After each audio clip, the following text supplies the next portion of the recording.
Bonjour les amis, nous retrouvons donc le fameux dîner, donc dans l'évangile de Luc au chapitre 14, les versets 12 à 14, et vous allez voir, pour des conseils que Jésus donne cette fois-ci, non pas aux invités, mais à l'hôte du repas.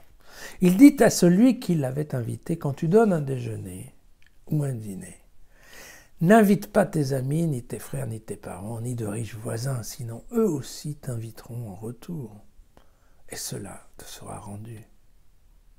Au contraire, quand tu donnes un festin, invite des pauvres, des estropiés, des boiteux, des aveugles, et tu seras heureux, parce qu'ils n'ont pas de quoi te rendre. En effet, cela te sera rendu à la résurrection des justes. Voilà. Là, par contre, c'est assez clair. Il n'y a pas de question de parabole. Petit conseil avisé, quoi. Luc, en fait, essaye de rappeler un peu à l'ordre sa communauté, qu'on sait aisée, en leur disant, un peu comme le pape François aujourd'hui, oubliez la mondanité.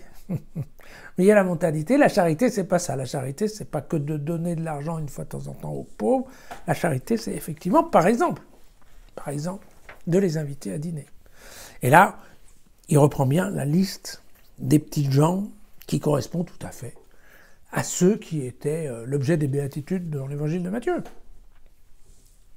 Ceux qui sont rejetés par tous et qui n'ont plus espoir en rien si ce n'est en Dieu. Et donc, ce mouvement de charité, Luc propose un petit peu une carotte qui est de dire, en fait, quand tu vas faire ça, ça va te rendre heureux. Alors d'abord, ça va te rendre heureux, même déjà le lendemain. Pourquoi ? Parce qu'en fait, tu auras l'impression d'avoir fait ton devoir, globalement. Tu as invité à manger, tu as vraiment fait du bien, en fait. Et tu as fait du bien tout en sachant que ces gens-là ne pourraient pas te le rendre. Donc c'est du bien gratuit. Voilà. C'est un geste gratuit que tu as fait. Et cela, cette charité, dans la gratuité, c'est quelque chose qui rend les hommes heureux. Et les hommes heureux, là, maintenant. Évidemment, Luc dit bien, c'est un bonheur en deux temps, mais le premier temps, il est demain. Voilà. Il n'y a pas besoin d'attendre. Demain, déjà, parce que tu auras fait cette bonne action, voilà, disons-le comme ça, eh bien, tu seras, tu auras un sentiment, effectivement, de bonheur en toi, en te disant, voilà, moi, j'ai fait ce qu'il fallait faire. Et puis, il y aura un deuxième vague de bonheur, mais ce jour-là, au jour, en fait, du jugement. Voilà. Alors, au jour du jugement, sachant que on ne sait pas trop quand ça sera.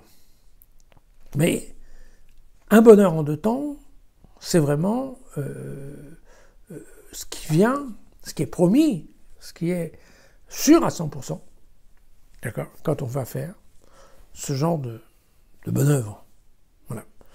Vous voyez que là, on n'est plus du tout dans les leçons de savoir-vivre, on est plutôt dans les leçons de savoir-aimer, ce qui est assez différent. Alors, juste un petit commentaire, je voulais vous dire par rapport à la dernière phrase. En effet, cela te sera rendu à la résurrection des justes. Là, vous voyez, ça, c'est un sujet qui est très compliqué dans la théologie, qui est la question de la résurrection des justes. Pourquoi ? Parce que, déjà, du temps des pharisiens, c'était comme ça. On pensait à la résurrection, mais il y a deux options. Ou on dit il n'y a que les justes qui vont ressusciter, ou on dit tout le monde va ressusciter, ensuite il y aura le jugement dernier, et ensuite il y aura le jugement dernier, c'est-à-dire tout le monde ressuscite, se retrouve en face du juge, et puis là, c'est là où il y aura le verdict, le paradis, la Guéhenne. Vous voyez ? Deux options qui sont quand même complètement différentes et sur lesquelles l'Église va mettre beaucoup de temps à prendre en fait une position. L'Église comme les Juifs. Vous savez que de nombreux Juifs, y compris les pharisiens, au temps de Jésus, étaient vraiment convaincus de la résurrection, sans en donner beaucoup de détails. Mais là, vous voyez que ici, ce sujet-là n'est pas tranché parce que ici, on voit bien que Luc parle de la résurrection des justes. Ce qui sous-entend que les méchants, eux, n'auront pas droit à cette résurrection.